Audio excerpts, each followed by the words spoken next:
Hello. Once again, I come before you as a representative of the Illuminati. You may call me the Man.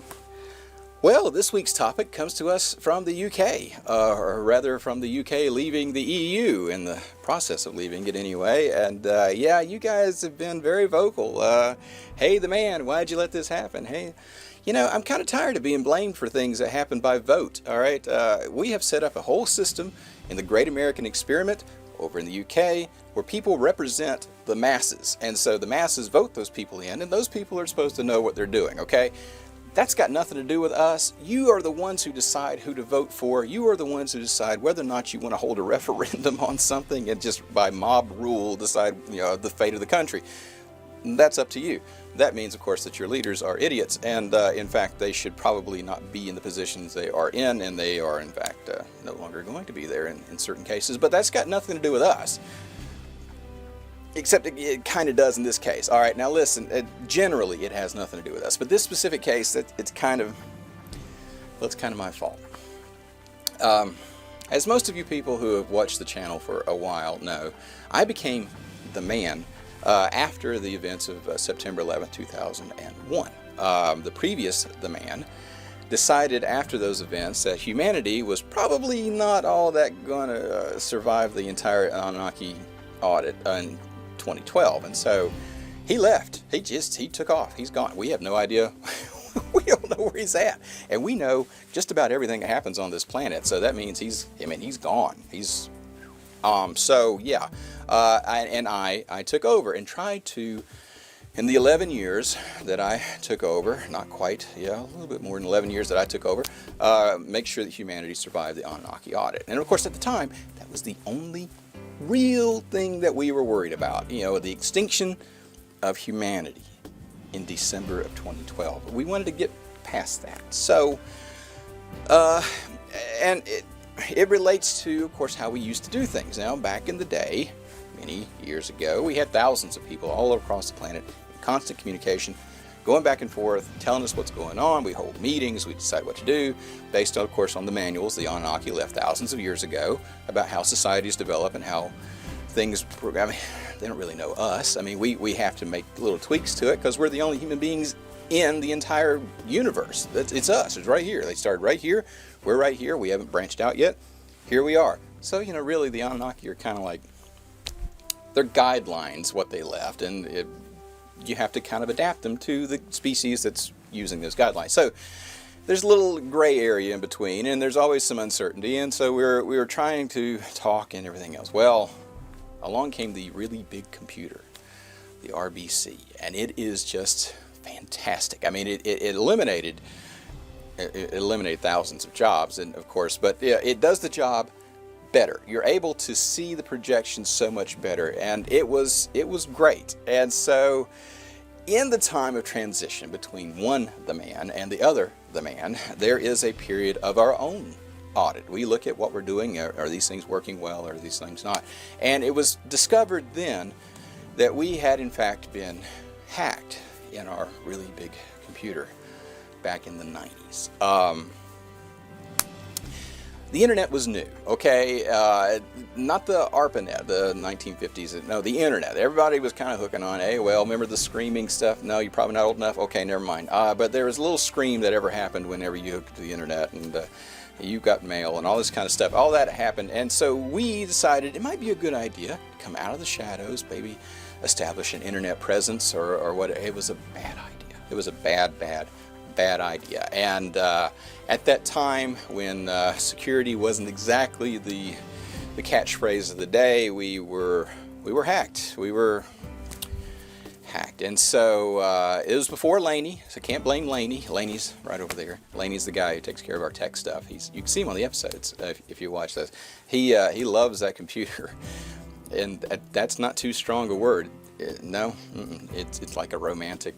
Anyway, so Laney, it's not his fault. It happened before him. He was not the computer tech at the time. And so basically, the people at the time freaked out, found the virus, noticed it had written itself into the core program of the entire computer, the really big computer, and we didn't really want to undo all that work and start all over because that took a long time. And we had help from out of town. out of town that we didn't have access to at that point. And so we found a way to contain it. Now, the containing of it, it was like, you know, it's like junk DNA in your cells. I mean, everybody carries around DNA that the body doesn't use.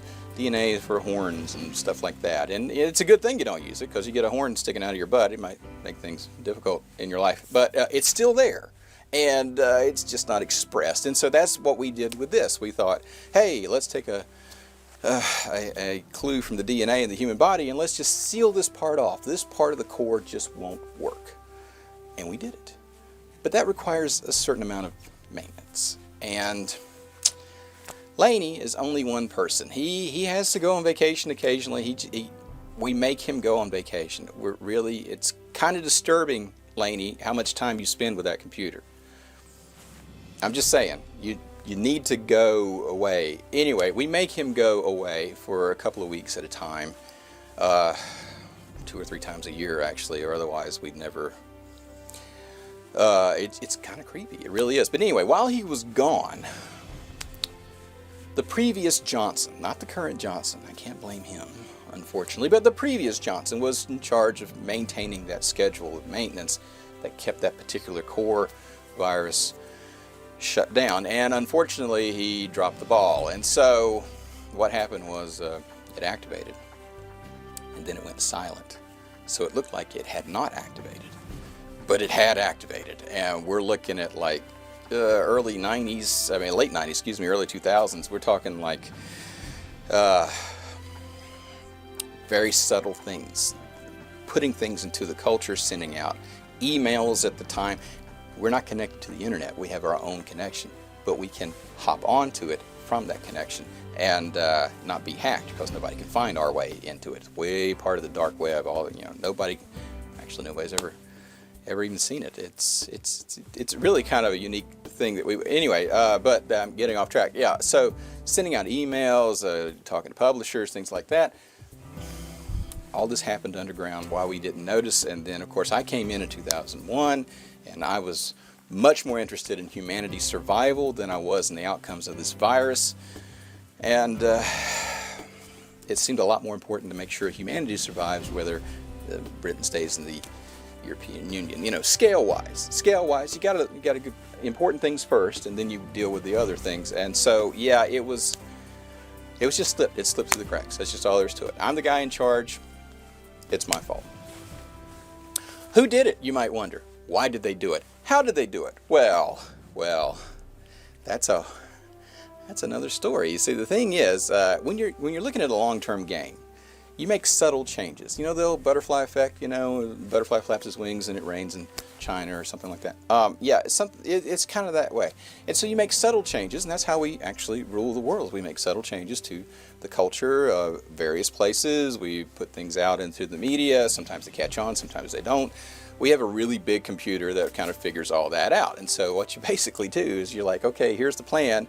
What do we have to do to that? And then the computer kind of puts the little checkpoints along the way that we have to hit in order to make that outcome happen. And then, of course, it's all probability. Human beings are not exactly predictable. Populations can be sometimes, but individual human beings, not exactly. So it's still kind of a crapshoot after that. But anyway, what happened was there was an emphasis on double-decker buses. That's basically all it did. It went subtle, and it did double-decker buses. And then it kind of arranged through things, and it did it through the Harry Potter books. Prisoner of Azkaban, I think, is the one that hit first, and that was 99. And then in 2004, I believe, the movie came out, and then suddenly, boom, it's a global phenomenon after that. And even people who haven't read the books have seen the movie, and so it emphasized double-decker buses. And that's all it took. That was 12 years ago. That's all it took. So suddenly messages on double-decker buses are really, really important by just like 0.5% more than they were before. And that was it. It kind of tipped the scales. I mean, you're talking about And then, of course, there was more overt action on behalf of the people who were doing what they were doing because they were dedicated. Who? Who was it? What's it all about? Well, it's all about, apparently, Scottish independence. Scottish independence. And it was the mastermind of one man. one very motivated, famous man who decided that bodybuilding was a way into acting and acting was a way into the global community. Yeah, Sean Connery. Sean did this. Oh, no, you might think I'm picking on him. No. It's just an old guy, and sure, he wants Scotland to be free, and that's the way it is and stuff. Well, how dare you, the man, pick on Sean? He's James Bond. Who are you to pick on? Trust me, we didn't know. He signed his work. He actually left us a message after the vote. It was part of the programming that had run silent. There was a message printed out on my computer after it was all over with. I have it. Ha. The game is mine. Ish. It's there. It's ISZH. Ish. You have to pronounce it the way he does. The game is mine. Scotland will be not SC. Scotland will be free. Ha. I win.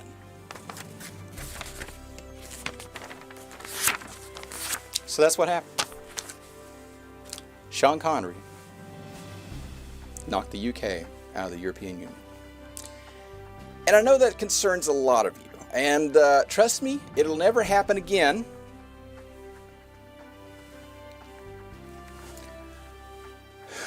Maybe 2 or 3 fewer vacations for Laney over the next. No, don't be so happy about it. We're putting cameras in there. Things are going to be bumpy. We've had the computer run simulations. It's going to be bumpy, but in the short term, in the long term, it actually opens up a gigantic opportunity for an even stronger, larger union where people are equals.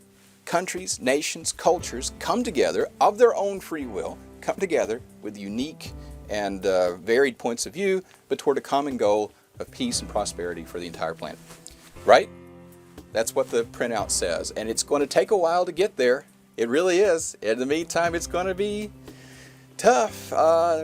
Jobs are going to be lost, and money is going to disappear that should have been there, and poverty is going to be. But it's going to be better overall. Trust us.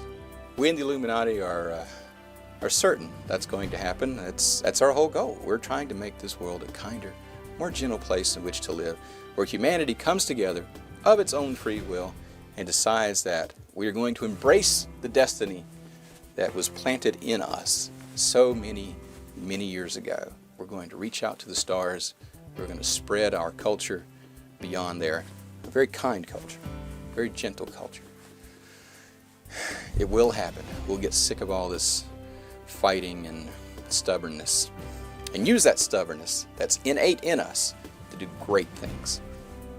So to that end, we in the Illuminati would suggest that if you'd like to help us, we would suggest that you walk outside your house, apartment, tent, wherever you may dwell. When you look up there in the sky and you see those chemtrails blazing across it, why? We in the Illuminati would suggest that you just relax and breathe deeply.